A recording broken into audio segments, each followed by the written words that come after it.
Welcome to the February edition of Coffee and Conversation. And today we're going to talk about positioning yourself for success to reach your goals. Yeah, your goals. You remember those things you set late December, early January. You're fired up, you're motivated, you're ready to take on the world. You still feel that way? Do you even remember what you said you were going to accomplish this year? Okay. We want to make sure you're still positioned for success. We're going to talk about positioning yourself for success so that you reach your goals. We're going to give you some specific tools and tips and tactics, and you're going to leave inspired and empowered, feeling inspired and empowered. I'm your host for today, Eric Twiggs. I'm the president and CEO of the What Now movement. I'm also your procrastination prevention partner. I'm the author of The Discipline of Now, and I'm the host of the 30-Minute Hour podcast. I had to say all that because Ted never hears me say that I'm the procrastination prevention partner. So I thought I would. First time I've heard it. Right. Yeah, there you go. There you go. I'm trying to keep Ted in the loop on all the things I'm doing here. All right. But we'll go through and do introductions of the team first and foremost. So we'll start with Dr. Sharon H. Porter. Great morning, everyone. I am Dr. Sharon H. Porter. I am the Vice President of Media and Communications for the What Now movement. I'm also an educator, an author, publisher, and editor-in-chief of Vision and Purpose Lifestyle Magazine. Glad that you're here. Awesome. Okay, Ted. Dr. Sharon's a tough act to follow. So let me turn my energy up a bit. I'm Ted Sales. I am Vice President of Strategy. I think that's what it is for the What Now movement. I'm the president of Nucor Vision Information Technology Company, and I'm also a co-host for the 30-Minute Hour podcast. And excited to be here. How was that, Mike? How was that, Dawn? How was that? I'm working. All right.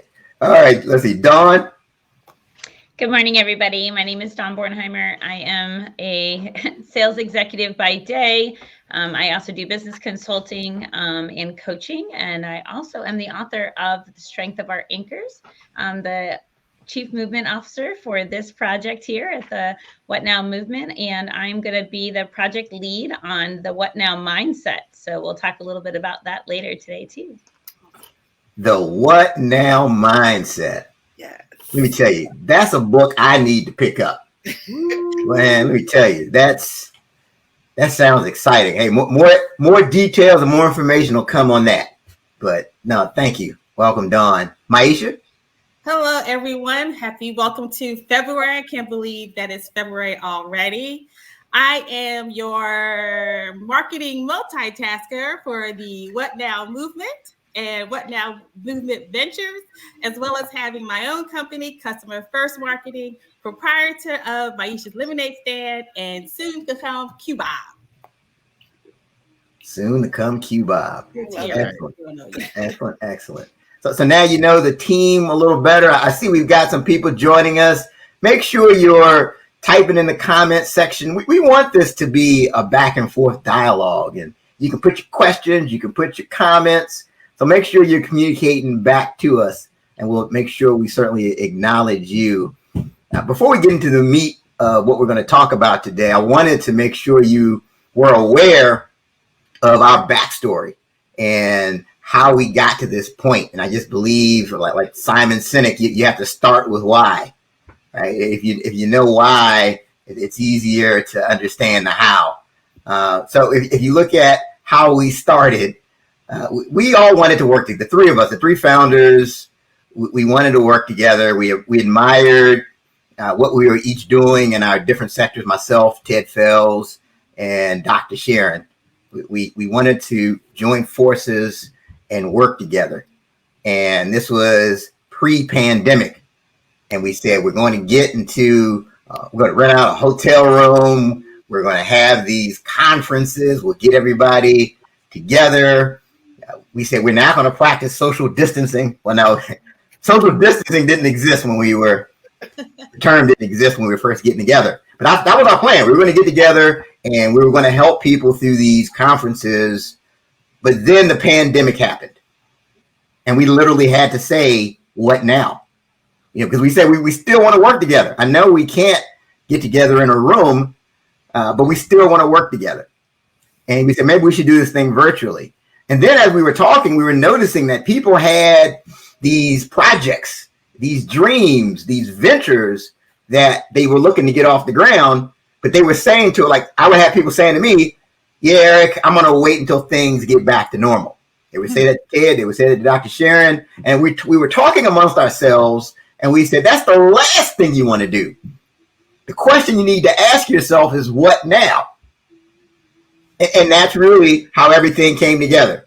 We framed everything around what now, and it became the what now movement. So the takeaway is that you shouldn't stop when you face a struggle, when you face a stress, when you face a challenge, when you face a barrier. It's not that you're supposed to stop. The key is pivoting. And so the spirit of the what now movement is to inspire you to pivot when you face a challenge, because at some point, believe it or not, this pandemic will pass and it'll be something else. There'll be another challenge, and the key is pivoting. So that's the whole spirit of the What Now movement. We formed this What Now movement Facebook group. We have themed days. By the way, Maisha loves the themed days where we provide inspirational content, motivational marketing Monday, time management Tuesday, wellness Wednesday, thankful Thursday, financial and fitness Friday. So our goal is to keep you inspired and inspire you to pivot. And so you'll see examples in the movement. So you know how you think you've got a challenge and you think, oh man, this is just impossible. There's someone in the movement who experienced the same challenge as you. Maybe it's a job loss or whatever, but they made it on the other side. So that gives you reason to be inspired. So that's the backstory about the What Now movement. Ted, Dr. Sharon, anything you wanted to add to that? No, I think you summed it right up, Eric. Probably the best you've done ever. Yeah, I was going to say that was probably better than your usual. Yeah, so eloquently presented, Eric. I was spot on, Ted. He knows I hate that term. You were spot on. All right. Well, cool. All right. So next, we're going to start. We're talking about positioning yourself for success to reach your goals. To position yourself for success, you have to create an environment for success. And there's a quote, I mentioned it on the podcast, I heard it somewhere, that success is as much environmental as it is mental. So we underestimate the impact that environment has on our success. So we're just going to go around the horn and talk about creating the environment for success. So starting with you, Dr. Sharon, what comes to mind when you think of this idea of creating the environment for success? Well, for me, it really truly starts with my morning routine. Like that truly, it sets my day, right? And so in order to reach my goals, I feel like I have to be productive every day, because every day matters, is what I say. And so I'm an early riser. And so it actually starts with getting to bed at night at a decent hour so that I can, wake up at 3 or 4 in the morning. I do have a day job. And so I leave for work about 6. So I'm up at 3 and I get dressed. But I have these daily rituals, right? I don't know if you're familiar with Darren Daly's. Darren Hardy, who was the former publisher of Success Magazine, and he's the author of The Compound Effect, one of my favorite books. He has these packaged videos that he sends out at 3 a.m. every day, Monday through Friday. And they're just like big ideas to get you started. I journal, I take notes, I see what resonates with me, see how I can apply it. That gets my day going, right? In addition to that, I time block everything because after my day job, my second life starts. And so I have only a short window of time to get things done. In order to feel productive, I have to make sure that I'm tracking it and keeping to that, setting those boundaries around the things that I need to do. So that's extremely important. Also, reflecting is utmost important for me. One of my other favorite books is The Learning Leader by Doug Reeves. It's meant for educational leaders with a lens on school improvement. But when I tell you, any leader, any business owner can benefit from the gist of the book. It is awesome. He has this leadership framework, and he has 4 quadrants. It's called Lucky, Losing, Learning, and Leading. And I'm going to tell you what that means just briefly. So if you're lucky, right, you have high results, right? But you low understanding. You don't know why you have those high results. So you can't replicate that. That's luck. And we all know luck runs out, right? So you really don't want to be in that category. Then there's the second quadrant of losing. That means that you have low results and also low understanding. You're not doing well and you have no idea why. You, my friend, are losing at that point. But then you have learning. That means you have low results, but you reflect it, you analyze, you know exactly what's going wrong, and you're going to start seeing yourself progress. That's a learning mode. And then the last and final one is the leading quadrant. That means you have high results and you have a high understanding of what it is that you're doing to have those results. You can replicate that. And so that's where you want to be. That's a reflective tool for me. And so every aspect, I look at that lucky, losing, leading, learning, and I want to be in the learning or the leading, preferably the leading. But if you can't lead, at least learn. So that's how I set myself up for success. Wow, you can't lead, at least learn. So that sounds like an amazing book, The Learning Leader. It is. Awesome. Yeah, I think then one of the things for me, when I'm hearing about great books, as I listen to different podcasts and shows and things of that nature, I write them down and I'll go back. And I think that's one, it sounds like we all need to be checking out. But no, those are excellent points, the time blocking, the reflecting. I mean, all of those things will position you for success. Great points. Okay, Ted. I'm just the opposite. I get in bed late. I get up early or late. You know, I feel like I'm playing catch up throughout the day. You know, all that stuff Doc Sharon saying, y'all need to listen to Doc Sharon. I'm probably not the one to listen to. I get the stuff done. I got about 3 or 4 different to-do lists. I'm trying to find, I'm just like this all the time, right? I'm not the most organized person. So yeah, I'm not the best. I mean, I'm trying to get better at that though, Dr. Sharon. I'm trying to get better at, these things that I do every day and try to put them in certain boxes. But I got to get in bed now, and I work late, so I'm going to be tired. So it kind of throws me off each day. So Eric, I don't think I can help everybody too much. You don't want to listen to me. Listen to Dr. Sharon. That is funny. I get it done, but it'll probably be much easier if you read those books that Dr. Sharon talking about. Box out your day, you do all of that. Because sometimes I just got one leg out the bed. I'm just not the one. I'm gonna go ahead and pass. I'm keeping it real on Coffee and Conversation. You know what? Okay. We'll throw it over to Dawn. Dawn, what are some of the things that you're doing to create that environment for success? Not hanging out with Ted too much. Hang out with Ted. Hang out with spending more time with Dr. Sharon. That's right. I know we're not talking about the people part right now, but I just felt like I had to say that out loud. Dr. Sharon and I both have an education background, so I think we do align in a lot of ways. One of the books that really helped me tighten up my morning routine was, what was he called? It's called Miracle Morning. And I read that on a train ride to New York City for work one day, and it just put it in my ear, and I was journaling, and it made so much sense. And I was so grateful I was already putting some of those pieces in place. So I only had a few things to add to my routine. So morning routine for me has always been a big thing. I add movement to my morning routine. And so creating a visual environment that reminds me of the things that I want to achieve and do.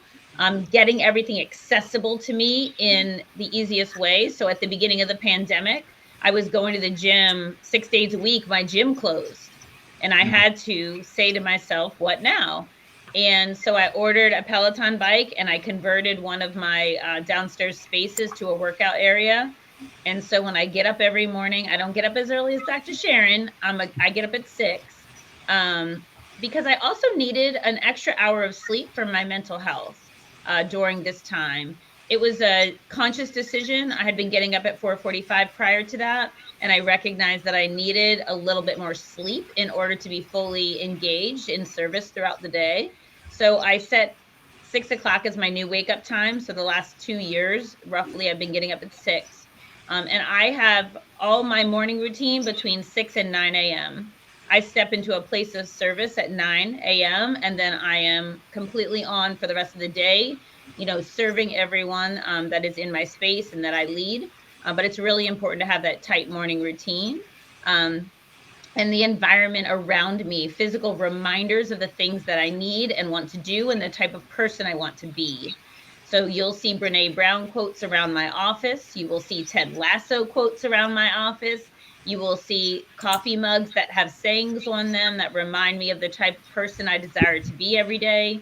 And all of those things in my environment are good indicators. I have a set of medals on my wall in my office of all of the races I've accomplished and completed. So 5Ks, half marathons, full marathons, that is a reminder of achievement and commitment and goals.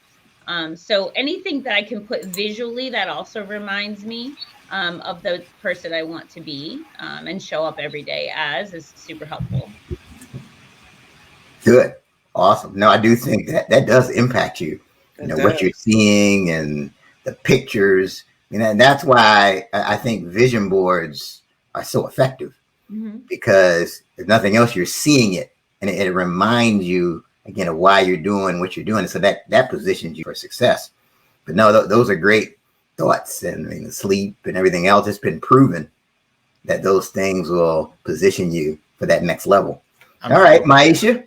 I'm just gonna put a picture of Dr. Sharon and Dawn on my wall. That's all. By the way, let me tell you, Ted said what he said, but he's doing some things. I'm gonna talk about that in a little bit. Ted is doing some things that he's not saying right now, but we'll talk about that. Maisha, I'll let you go next. You're on mute, Maisha. So I was laughing so hard I didn't want to disrupt the thing. So I think I'm a hybrid of Ted, Dr. Sharon, Dawn. There you go. I just can't imagine doing all that in the morning. So the one thing, so to set up my environment for success on a daily basis, I will get up and do my walk. And my walks are very important because it helps me set the day. It's also a chance for me to be one-on-one, either with my thoughts for the day or really when I'm talking about clients, what I want to do for the day. So if I don't get a walk in or some kind of exercise in, going back to Dawn in the movement piece, it kind of sets up, you'll see by 12 o'clock, my face is frowning and everything else. I'm a very simple person. My goal, my vision is for 5 years to take wherever my business is and be international. So all I really want from my environment is my laptop, my notebook, and my coffee.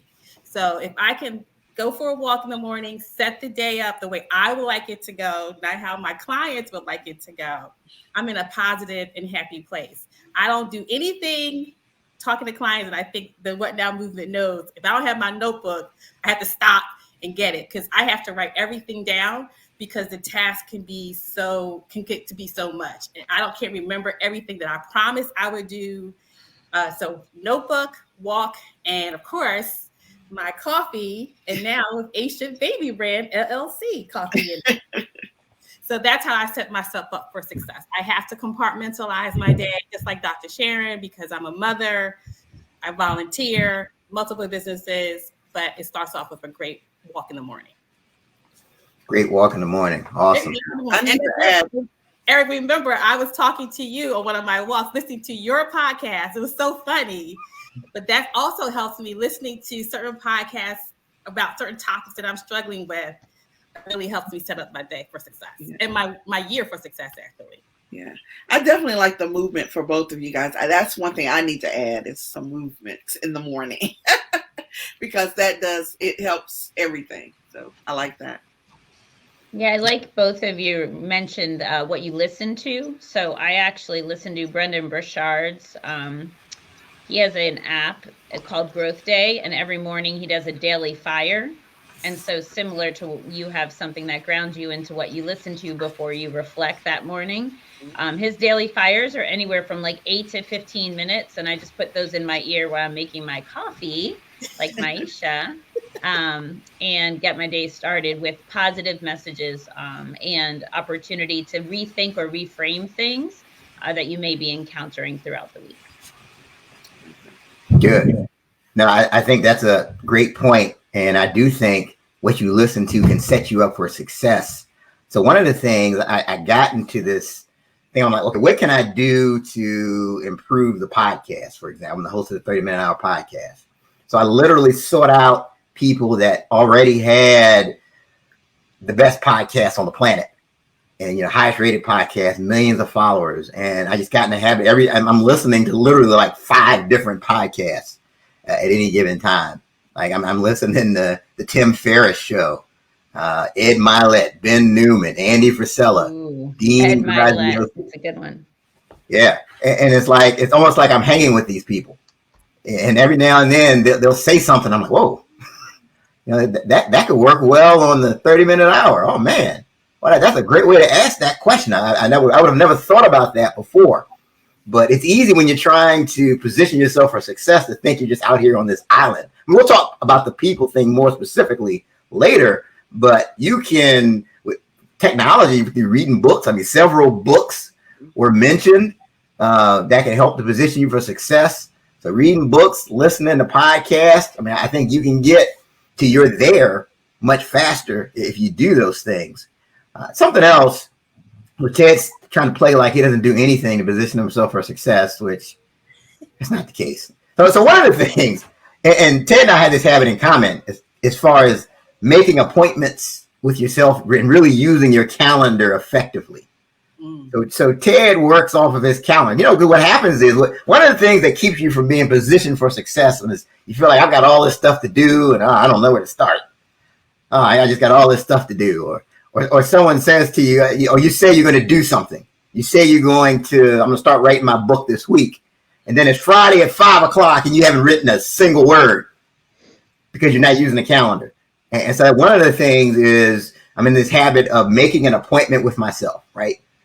So instead of saying I'm going to work on the book project this week, I say on Wednesday from 1:00 to 1:30, I'm going to write 400 words. And I'm going to write those words in my office. So date, time, and place.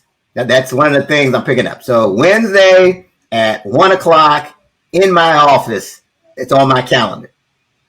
So the studies show you're like 40% more likely to get whatever it is you're supposed to get done if you got the date, time, and place. One of the things the calendar, I think Ted is definitely effective with that, and he uses his calendar better than the typical person. So you know how people say, "Oh, I was just too busy to do that." No, that thing just wasn't a priority, right? And when anything that gets on your calendar now becomes a priority. So definitely, I think we're talking about creating that environment for success. It's how you're utilizing your calendar. Exercise, I know it's been mentioned as well.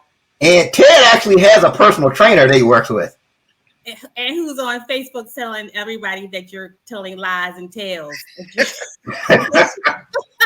That you work out hard in the morning, Ted. So it's interesting. I work out with this group. It's Monday, Wednesday, and Friday, and and it's this combat cardio.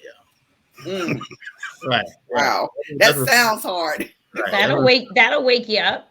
Let me tell you. And the class starts at 5:00, so I have to get up at 4:00 to get there. And it's like me, one of my other buddies, and the rest of the group are just all ladies. And let me tell you, I'm always the last person to get any exercise done. It's the worst. And then when people come up to you and they be like, "Oh, hang in there," they give you the pound. they finish theirs. They want to come do an extra set They with you. cheer you on, or they keep going. They drop down to do more burpees with you to keep you energized. Get away from me. Get away from me. Oh, I'm 70 years old. I've been doing this. Get away from me. Get away from me. So yeah, but I mean, I've that's something that I've done, and but I think where I mess up, though, some people, they say they start and they work out, then they come home and they do all these other things. I work out, come home, and I lay back down. I was gonna say, you go back to sleep, don't you? Yeah, I lay back down for about an hour. So that's what I'm trying to tell you. I mean, some of the things I do are probably not the best. So I want to get better, and so this is my circle right here. I'm looking and I'm taking a mental note of some of the things I really should be doing to get better. Good. Celebrate the fact that you got up in the morning to get to. I would celebrate that, but to me, that's a win for me. If I get up in the morning, trek across anywhere, do some combat cardio. Combat cardio. It's kicking, it's punching, it's falling on the ground, getting up. Yeah, it's crazy. It's crazy.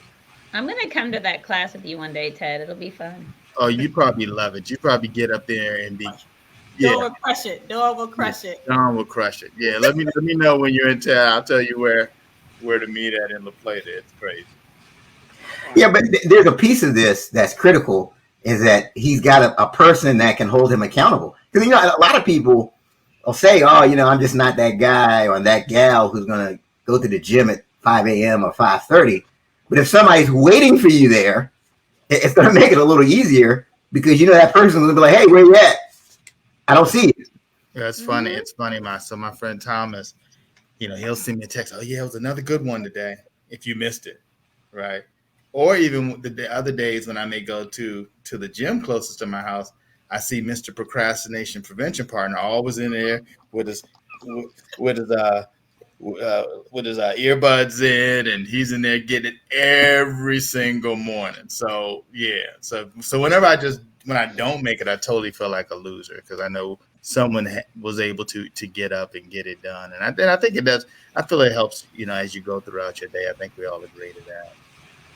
It's interesting you say that, Ted, because I think it's easier for us to break commitments to ourselves before it is to break commitments to others. Mm-hmm. So that's where accountability really plays a big factor in your ability to be consistent.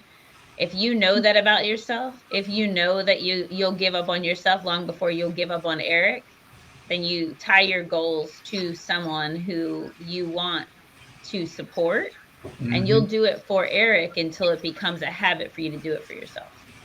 Mm. Just like that group of ladies, they'd be like, "Oh, we missed you today. We missed you the other day." So I feel like I'm accountable to them as well. So. No, I think that's great. I mean, accountability is critical. I mean, not just for the gym. I think everybody should have an accountability partner of some kind, somebody you check in with, who's going to verify, and you hold each other accountable. You verify that you're each doing what you said you would do. Again, it's all about that creating an environment for success. And we've got a couple more minutes before we take our coffee break. But I mean, and there's other things, some people, we've mentioned this already. Sleep is important. I've got the Fitbit watch, and so I'm tracking my sleep, but I'm starting now to pay more attention to the quality of the sleep, because one of the things that tracks, if you're getting a certain amount of REM sleep where you're going deep and actually sleeping, that raises your quality score. And there's other apps and tools to track this, but I find like it's getting to a point now when I wake up and I really just feel highly energized, and I look at my sleep score is high. Yep. When I wake up and I'm like, oh, I just don't want to do anything right now. I'm just going to get back in bed. Yeah, I look, sure enough, my hours and my sleep quality are low. I'm telling you that there is a correlation. So start paying attention to the type of sleep you're getting, and then just getting into a routine. Like for me, I like to read the scripture, the Bible, first thing in the morning. There's a lot of different things you can do. If you want to get in a reading habit, you can read 10 pages a day. I know a lot of people I work with. That's one of the, so you want to say, I'm going to read The Learning Leader. So get in the habit. I'm going to read 10 pages a day of The Learning Leader. And then, like we've already talked about, going out and getting exercise. And then you get in a routine. And the goal is you want to get this thing to the point where it's like brushing your teeth. You don't have to say, I got to write down on my to-do list, brush my teeth. No, it's just part of your, it's like part of your habit. It's part of what you do every day. When you get these routines down, it becomes, you don't have to think about it. It's just automatic. You get up, you read something, you meditate, you go to the gym, and that's the power. And when you do that, you can really create that environment for success. I think that's what I would leave. If I was going to leave with anything, it's creating a routine for success. Regardless whether you started at 4:45 or 9 a.m., what are those three things you're going to do to set your day up, to set your month up, to set your year up? And I think for me, that is the get up, take a walk or exercise, because I'm now trying to lose weight, exercise, think about my day, make sure that everything's running smoothly, and then I start my day. And then we go back to what Dr. Sharon said about assess, act, adjust before, because inevitably how you think your day is going to go is not how it goes. But I think the routine part of setting that morning up, setting that environment up, how does it look, is crucial to everyone's success. Absolutely. Yeah. What are those three things? And something else, if you read a lot of these books, they try to make it feel like you're a loser if you don't wake up at 4 a.m. That's not the case, right? Dr. Sharon, don't. You got to grind. Oh, yeah, you got to. But, I just think you have to know when your time is. Yes. And for me, I'm a morning person. At night, right. I'm shut down. So if, someone's 4 a.m., maybe someone's 12 midnight. So you just have to know what works for you, I think. Yeah, absolutely. I just started getting up earlier and earlier, and my partner is the military, so we get up early. That is part of what happens in my household. So it's just something over time, progressively. I created space for myself in the morning, because once I open a first email of the day, that's everyone else's to-do list, right? And then you move into this place of service, and you have less control over the outcomes of your day, aside from time blocking and meetings. So I prefer to create the space for myself in the morning. And that's one thing I do not do. I won't do. I won't open my email or turn my phone ringer back on until I'm ready to face the onslaught. Like I used to be like, I gotta, clients are calling. I'm like, no, because I need to set myself up for success. Once I do that, I'm like, oh, here's 100 emails from the What Now movement. Oh. I forgot to do something on my to-do list. It messes my whole day up if I know that my day is not set the way that I think it should go, and then I'm ready. So that's one of my routines.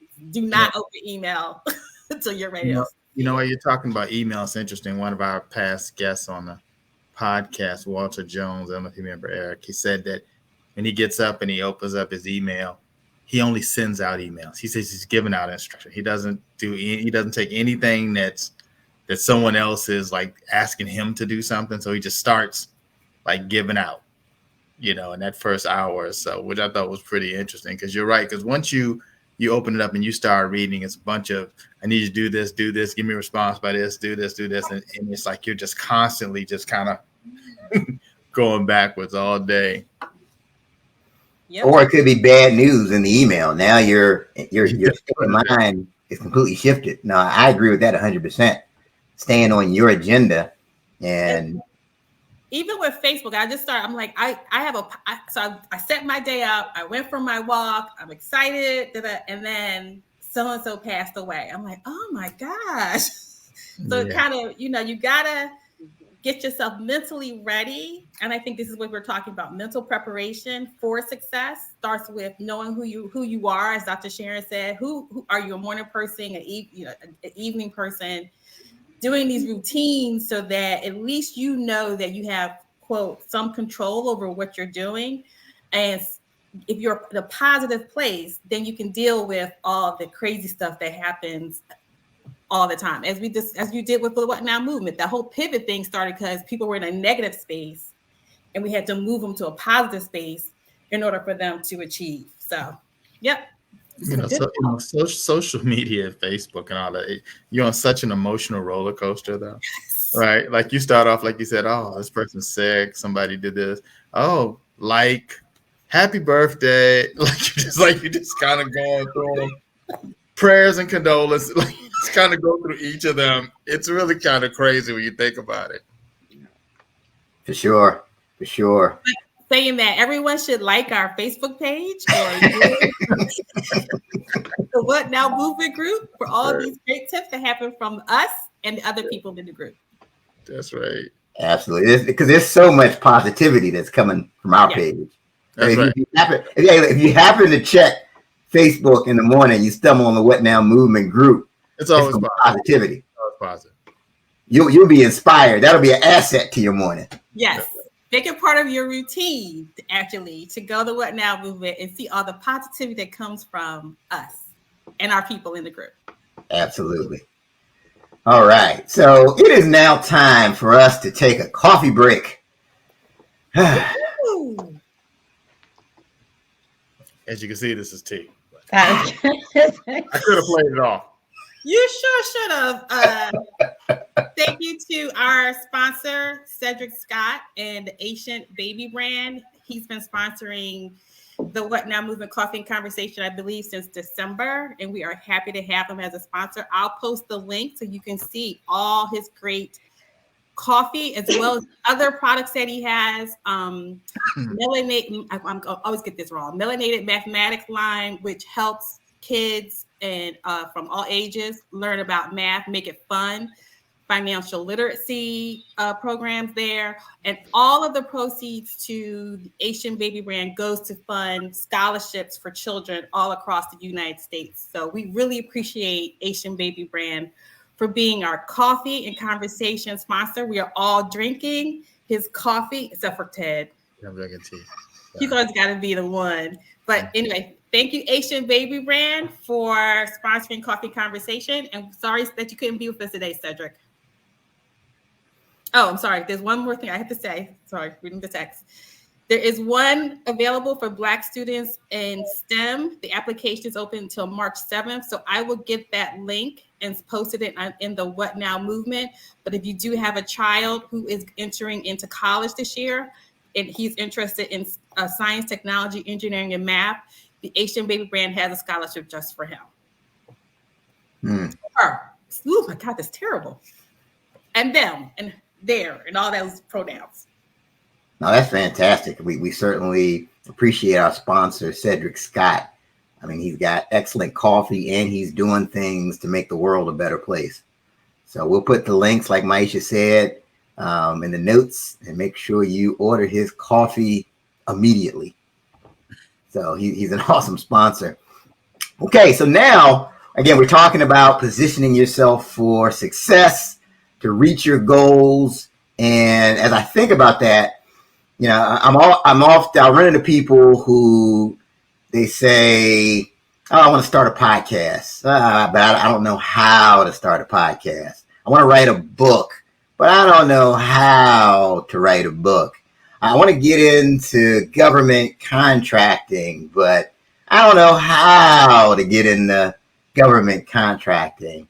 I think the key to success is you have to change the question. You have to change one word in that question. You have to change that one word from how to who. You have to change it from how to who, right? So in other words, who is in government contracting that I can reach out to who's already done it? Who has launched a successful podcast that I can call and they can give me tips? Who, like Dr. Sharon, for example, has written tons and tons of books and has a publishing company that can help me to launch my venture. And so I want to get into people, the people aspect. And I think people underestimate the power of people when it comes to achieving your goals. But I think one of the first steps is changing that question from how to who. And I'm just throw it around. So Dr. Sharon, what are your thoughts on the people side of things? Absolutely. Again, one of my favorite books, The 7 Habits of Highly Effective People by Stephen Covey. Habit 7, sharpening the saw, is so crucial because I believe you cannot effectively sharpen your saw unless you are surrounded by the right people, that you're learning from people. There are 3 types of people that you need. You need someone that you're helping. You need someone that is on the journey with you. And then you also need someone who is ahead of you. And so if you have those circle of people around you, then I feel like sharpening the saw will become natural. Because you're helping someone sharpen their saw, but you're also getting yours sharpened.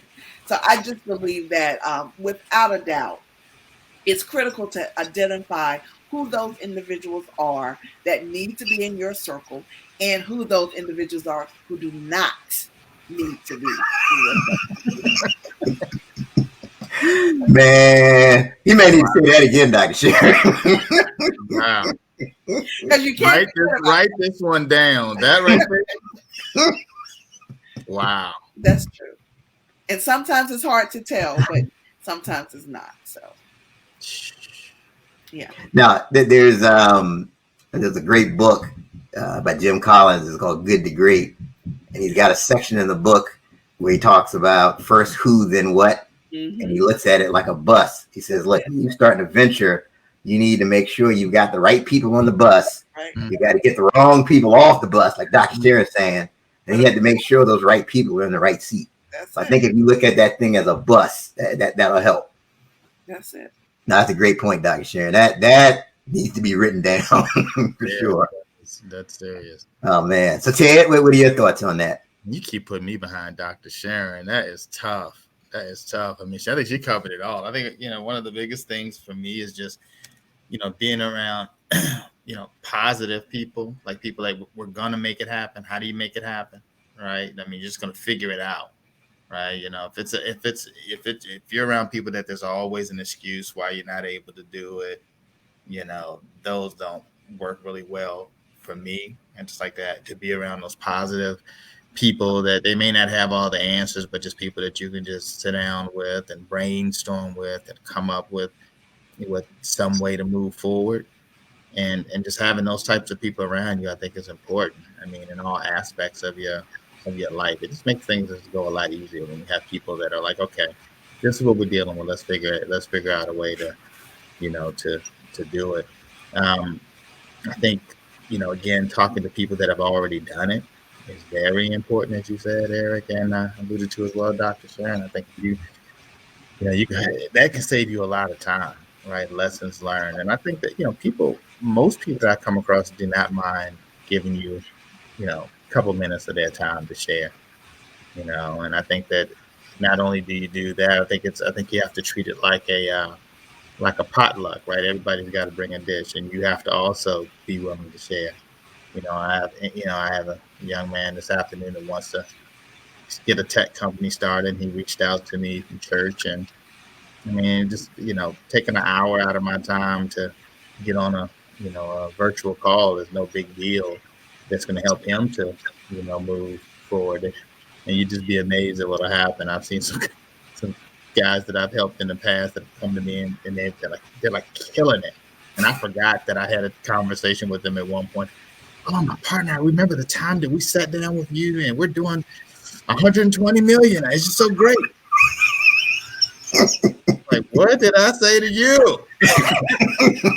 It was amazing. We just appreciate the time that you took. And I'm like, yeah, we need to get together. Sure, Ted. Sure. You can't even get those guys now, don't. They won't return my call. No, but you still, you do that. I think we all have that responsibility. Somebody, helped me, so you try to help others, and again, it doesn't really cost you much of your time, but I think that's such a critical piece. No, that's excellent. And again, I mean, we talk about going from how to who. I mean, Ted's 25 plus years in the federal contracting space, government contracts. And he's definitely a serious resource. I say this all the time, but he's forgotten more than the average person knows about the government contracting space, right, or IT. So, I mean, he would be a good example of someone who would be a good who for you to reach out to. All right, good. So, Dawn? Yeah, I think following on, both of what's already been said, I think for me, it's about alignment with approach and, general presence. So heart-centered leaders, servant leaders, people that have a learning mindset, people that I can talk with about like visioning and the future and being in action, people that believe that life is happening for you, not to you, and the opportunity to create what is ahead of you. And so I feel like I can connect with people in that way. Then I also know they're people that I can continue to have those conversations with. I've mentioned before and feel strongly about a personal advisory board in all areas that you desire to stretch and grow. And, to Dr. Sharon's comment earlier, honestly, there are some relationships that are reason, season, or a lifetime.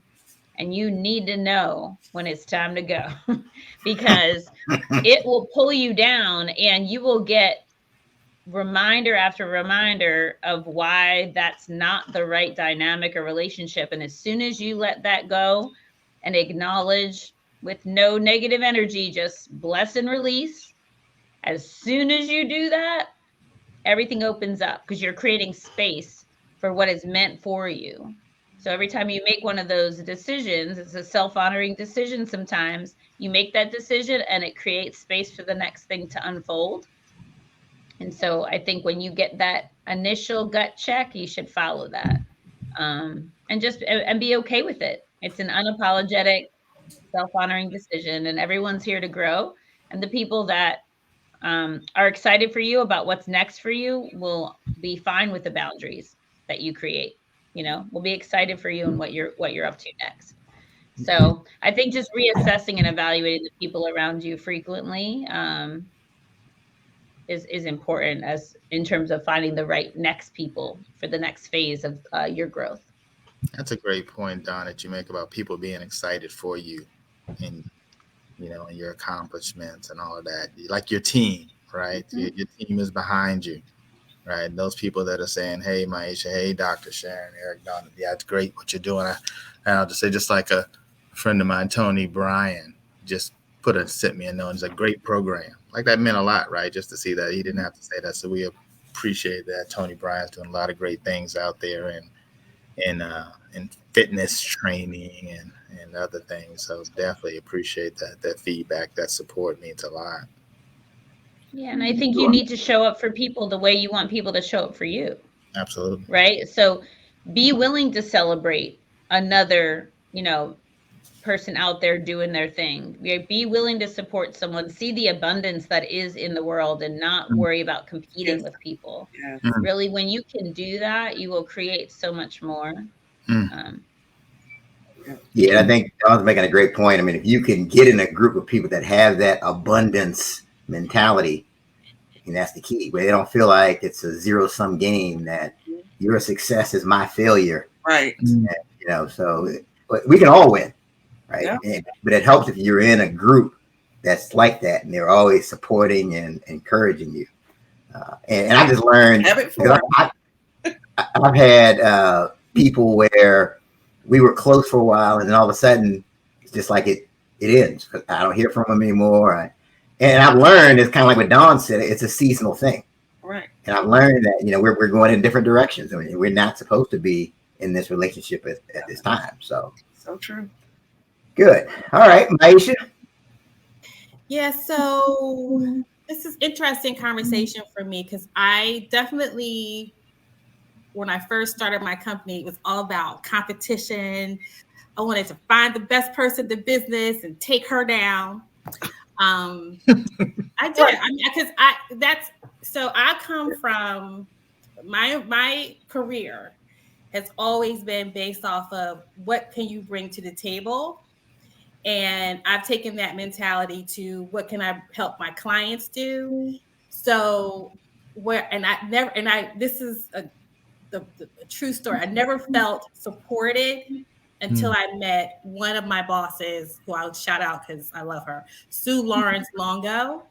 And talking to her is where I see the benefits of bringing people around you that support you. She helped me solidify my career trajectory, taught me how to do the things that she had done to get to her level.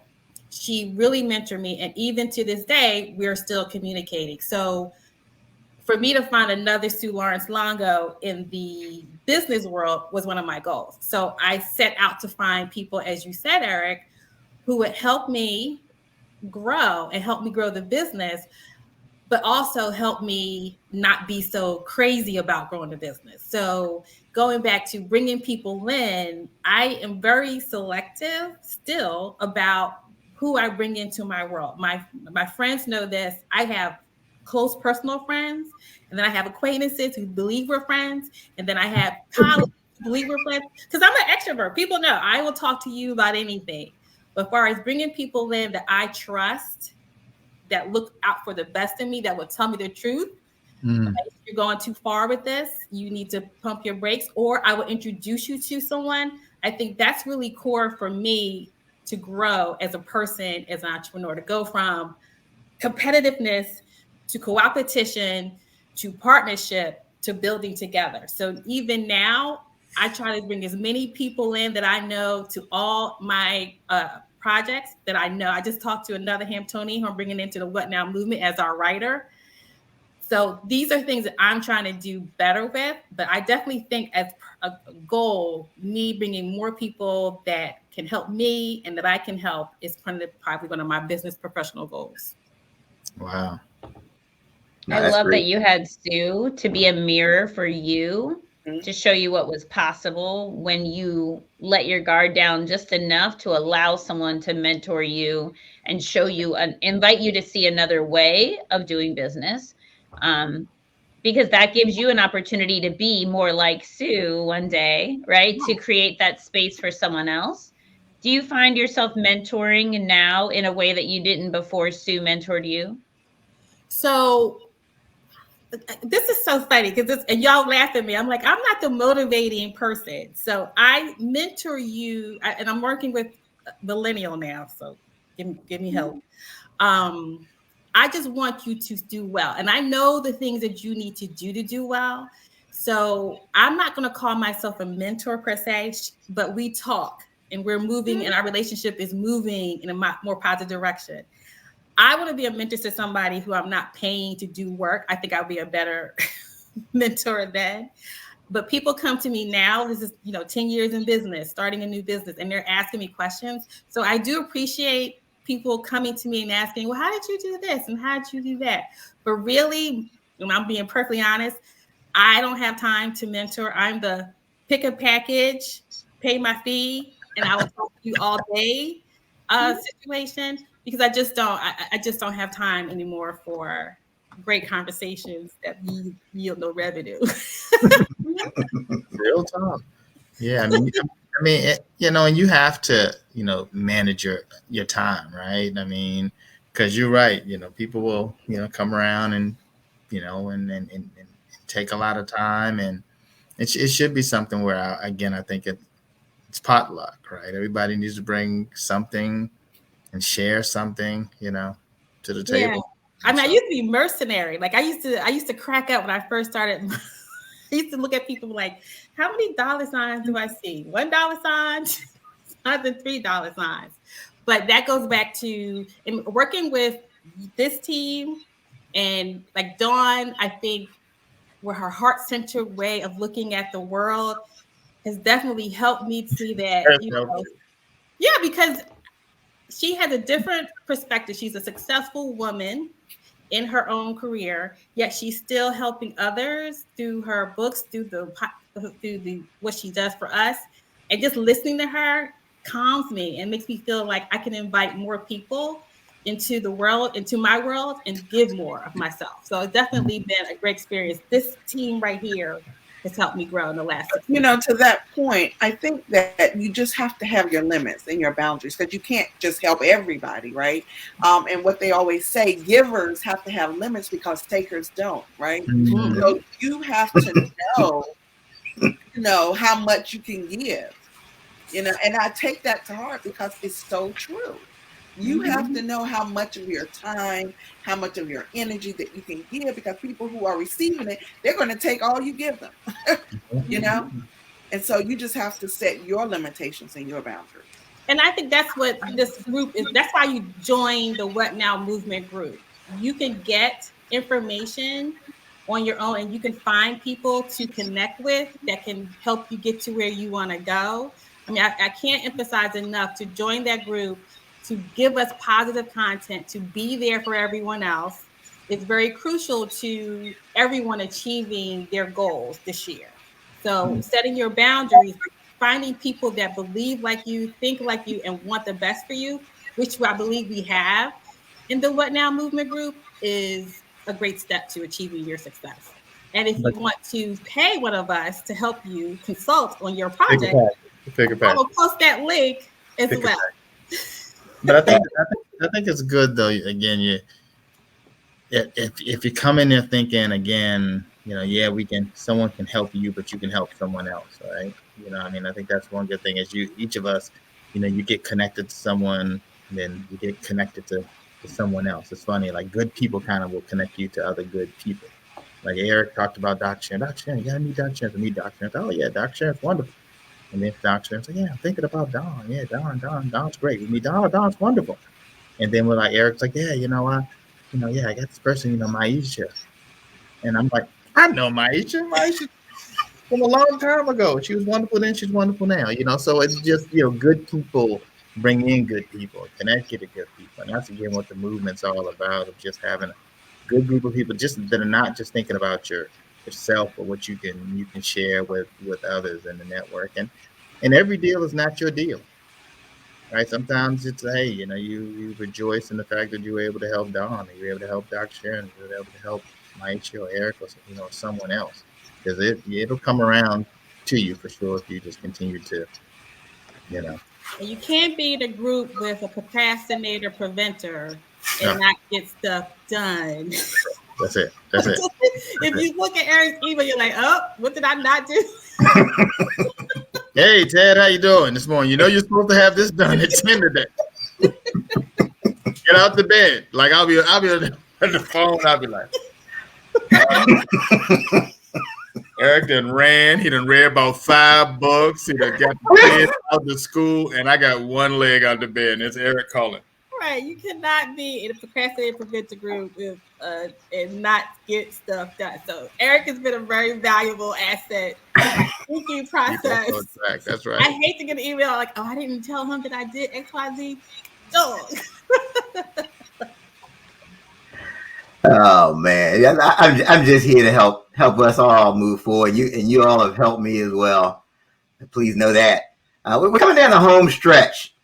We were going to get into a deep dive into mindset, man. It's something we talk more about. But I will say this: when we talk about mindset, there's something that's called the expectancy theory, and that basically says that whatever you focus on, you see more of. Whatever you focus on expands, whether that's positive or negative. And that's why you have to consider your mindset like a muscle. You have to constantly be working it. You have to be working it out. You can't think because it's Monday and I'm thinking positively that's gonna hold, because life's gonna hit you. And if you're not taking in positive information and being around positive people, you'll go negative. And if you start thinking, oh, this will never work, guess what's gonna happen? This will never work. Right. It becomes a self-fulfilling prophecy. And this mindset thing could be a show in its own, because I've seen so many people that have the skill set, they have the tools, they have the resources, but their mindset is in the wrong place and they don't move forward. I see it every day. So please make sure you're doing things to work your mindset muscle. That's all I'm going to say about that. This has been a show today. I'm sitting back. I'm like, gee, if this doesn't get you going. I know, right? Absolutely. Yeah, I mean, this has been an amazing episode of Coffee and Conversation. It's the February episode.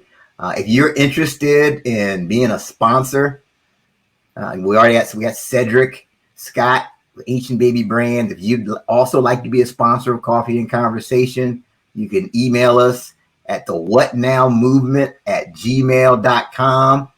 You can go to the whatnowmovement.com and check out all the great things that we're doing. You can go to the What Now Movement Facebook group, hit the join button. Maisha, anything else that people need to know about connecting with the What Now Movement?